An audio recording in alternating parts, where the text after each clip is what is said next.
عليكم ورحمة الله تعالى وبركاته. أعوذ بالله السميع العليم من الشيطان الرجيم. بسم الله الرحمن الرحيم. الحمد لله رب العالمين والعاقبة للمتقين. اللهم صل على سيدنا محمد وعلى آل سيدنا محمد. أما بعد. ആദരണീയരായ ഉസ്താദുമാരെ, എന്റെ ശബ്ദം ശ്രവിക്കുന്ന വിദ്യാർത്ഥി സുഹൃത്തുക്കളെ, ഖുദ്സ് അത് ഫലസ്തീൻകാരുടെ മണ്ണാണ്. അറബികളുടെ സ്വദേശമാണത്.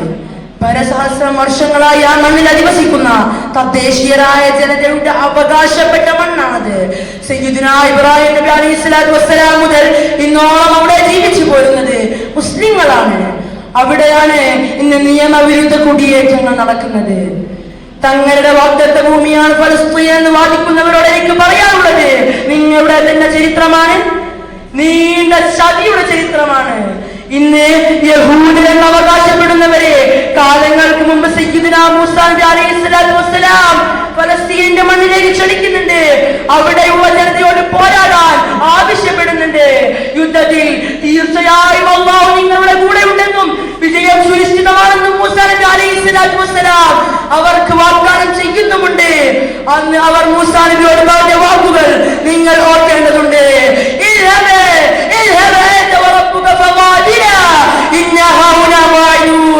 നീയും നിന്റെ റബ്ബും യുദ്ധം ചെയ്യണം, ഞങ്ങൾ ഇവിടെ ഇരുന്നോളാം എന്ന് പറഞ്ഞത് ഇക്കാര്യങ്ങളാണ് ഇന്ന് ഫലസ്തീനു വേണ്ടി മുറവിളി കൂട്ടുന്നത്.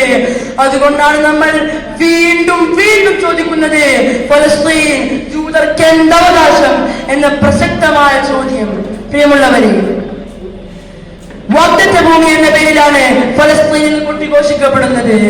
എന്നു മുതലാണ് ഇത് വാഗ്ദത്ത ഭൂമിയായത്? തിയോഡർ ഹെർസൽ ജൂതരാഷ്ട്രം എന്ന തന്റെ പുസ്തകത്തിലൂടെ അനാവരണം ചെയ്യുവോളം അതൊരിക്കലും ജൂതന്മാർക്ക് വാഗ്ദത്ത ഭൂമിയായിരുന്നില്ല. തിയോഡർ ഹെർസൽ സിയോണിസത്തിലൂടെ ഇത് പ്രഖ്യാപിക്കുന്നതിന് മുമ്പ് വാഗ്ദത്ത ഭൂമി എന്ന സങ്കല്പമേ ജൂതന്മാർക്കുണ്ടായിരുന്നില്ല.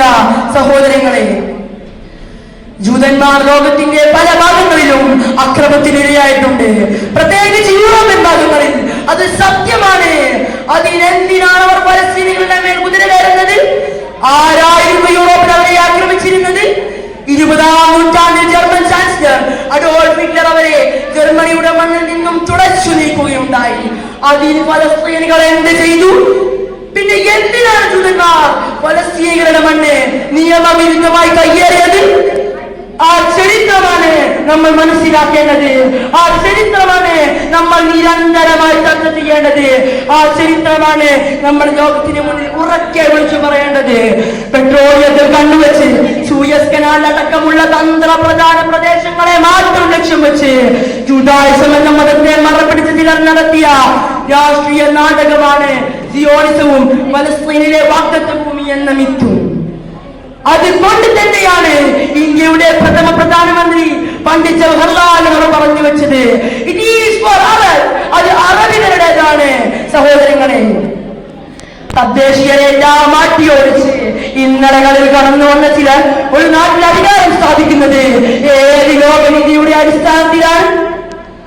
ആ ചോദ്യങ്ങൾക്ക് മുമ്പിലാണ് ലോകം ഉത്തരമില്ലാതെ നിൽക്കുന്നതെങ്കിൽ നമുക്ക് ചരിത്രത്തിന്റെ വെളിച്ചത്തിൽ 1000 തിളക്കത്തോടെ ഉറപ്പിച്ച് പറയാൻ കഴിയും, ഫലസ്തീനിന്റെ മണ്ണ് അത് അറബികളുടെ മണ്ണാണ്, ഖുദ്സ് അത് അറബികളുടെ സ്വന്തം ഭൂമിയാണ് എന്ന് മാത്രം സൂചിപ്പിച്ച് ആ വഴിയിലേക്ക് നടത്താൻ അല്ലാഹു തൗഫീഖ് നൽകട്ടെ.